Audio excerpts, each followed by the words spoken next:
nó ừm ừm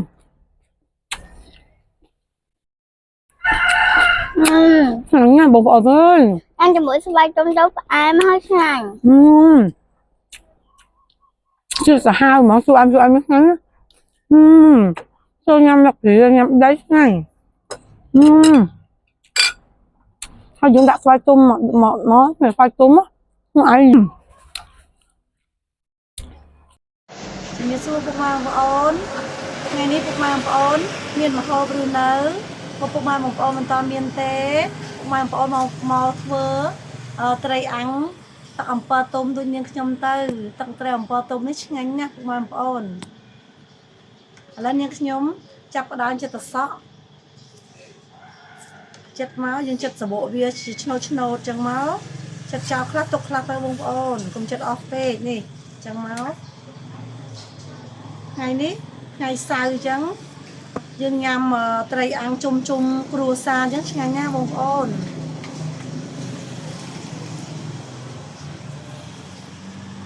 យូរយើងជុំគ្រួសារអីម្ដងទៅឆ្ងាញ់ព្រោះអីដោយសារអី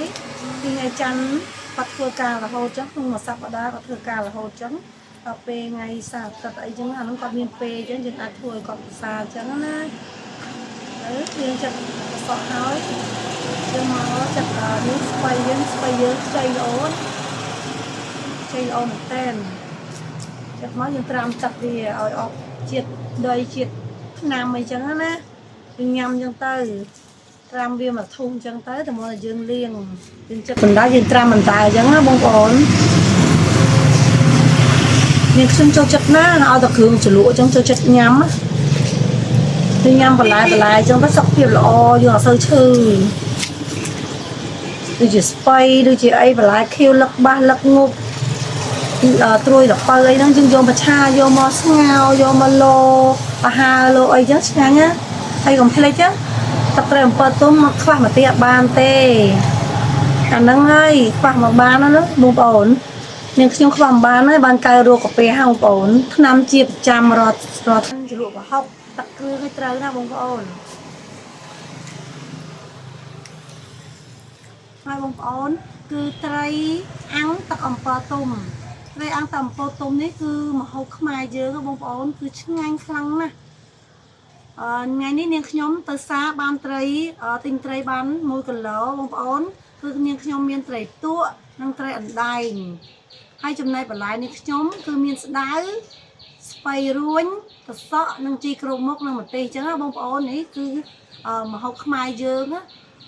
ពេលយើងញ៉ាំទៅបាយបានច្រើនបងប្អូនព្រោះថាម្ហូបហ្នឹងគឺឆ្ងាញ់នាងខ្ញុំចូលចិត្តណាស់ចាប់ផ្ដើមមកលាងត្រីច្របាច់ត្រីអញ្ចឹងបងប្អូននេះនាងខ្ញុំចាក់ចូលចន្តែក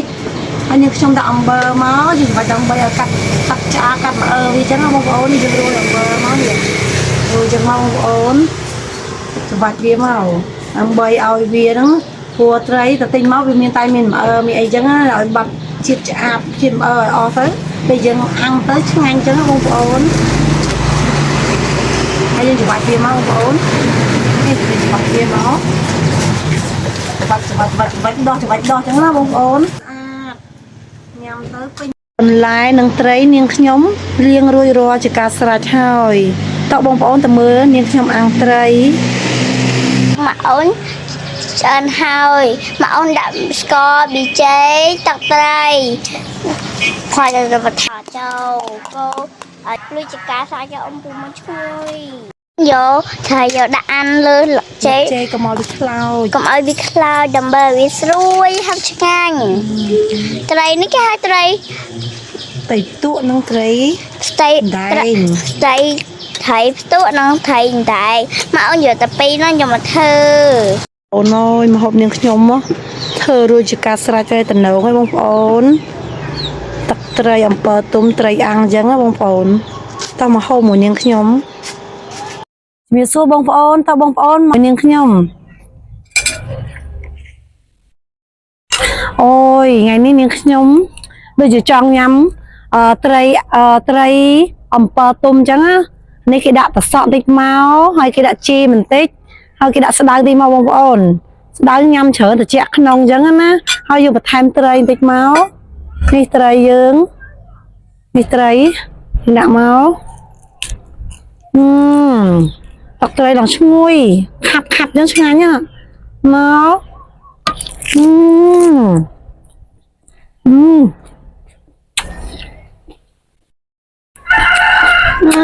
ឆ្ងាញ់ណាស់បងប្អូនអើយ ăn cho mỗi xoay tôm đấu của ai mà hơi ngành ជាសាហាវហ្មងសួរអញឆ្ងាញ់ចូលញ៉ាំដាក់ពីញ៉ាំដៃឆ្ងាញ់ហើយយើងដាក់ស្វាយទុំមកស្វាយទុំនោះឲ្យយើងហ្នឹងឆ្ងាញ់មែនទេបងប្អូនយើងដាក់ស្វាយទុំមកមិននឹងឆ្លក់ទេបងប្អូនអើយ ăn cho mỗi thầy đai mà thầy đai nàyណាចាញ់ thì luôn cho mỗiទឹក ហើយយើងដាក់ខ្ទមចឹងមកឆ្ងាញ់ណាស់បងប្អូនអើយនេះស្ដៅមកជីក្រុមមុខមកហើយស្ដៅយើងបូតវាអញ្ចឹងមកបងប្អូននេះបើយើងអត់បូតទេញ៉ាំកាលធៀងវារឹងអញ្ចឹងបងប្អូនហ្នឹងហើយយើងបូតបន្តិចមកហើយដាក់ជាមួយសាច់ត្រីយើងនេះសាច់ត្រីយ៉ាងអញ្ចឹងមកហើយទៅសក់មកនេះយើងដាក់ទៅសក់អញ្ចឹងមកបងប្អូននេះដំណៅបងប្អូនហើយយើងទៅរុំវាមកហើយយើងអូយ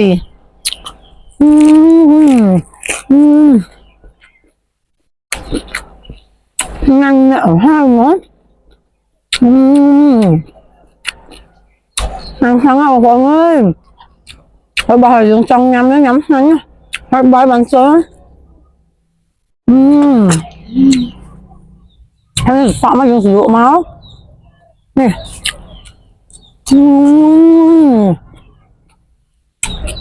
ហើយបងប្អូនជាសាហាវហ្នឹងអញណាហើយយើងញ៉ាំជាមួយបន្លែមួយជីមួយសក់ហើយយើងដាក់ស្ដៅហើយយើងដាក់ត្រីយើងជាតិមហាសានជាតិហើយមិនចង់ញាក់សាច់សាហាវហ្មងឆ្ងាញ់ហ្មងហើយយកត្រីអាំងក្តៅអញ្ចឹងអូឆ្ងាញ់ណាស់ថ្មីអញ្ចឹងឆ្ងាញ់ណាស់បងប្អូនអើយmà ông phụ mấy rảnh ông cho sắp xếp thà lý tôi ông mẹ mới hơi chui liếc chui xe ông mà nè mới hơi nằm em với ông lại cho là ông mình chỉ liếc liếc bye bye